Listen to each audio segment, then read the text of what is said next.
இனி ஒரு நாமினேஷன், ஒரு கட்சியினுடைய தலைவர் அடுத்து நான் முதல்வராக போகிறேன்னு தன்னை ப்ரொஜெக்ட் பண்ணக்கூடியவருக்கு குறைந்தபட்சம் ஒரு வேட்பு மனு கரெக்டா ஃபில்அப் பண்ண தெரிய வேண்டாமா? அவர் பண்ணண்டாம், அது பண்றதுக்குன்னு சரியான ஆட்களாவது கிடையாதா? பெரம்பூர்ல ஒரு ஃபார்ம், திருச்சியில இன்னொரு விதமான ஃபார்ம். பெரம்பூர்ல வழக்கு இல்லைன்றாரு, திருச்சியில வழக்கு இருக்குதுன்றாரு.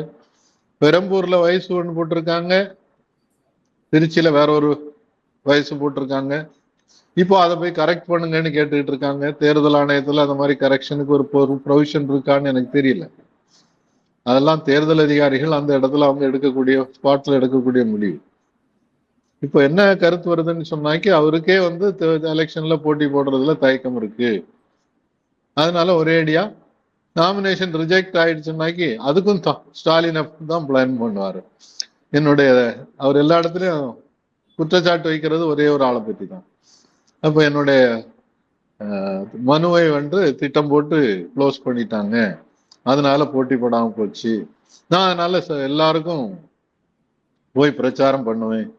இப்ப பாண்டிச்சேரியில மட்டும்தான் நேரடியா பிரச்சாரம் பண்ணியிருக்கிறாரு, திருச்சியில கொஞ்சம் தூரம். அது பிறகு நான் இனிமே வீடியோ பிரச்சாரம் பண்ண போறேன்னு சொல்லியிருக்கிறாரு. ஸோ அப்படி இருக்கும்போது பெரிய அளவுக்கு ஓட்டு கிடைக்கிறதுக்கான வாய்ப்பு இல்லை.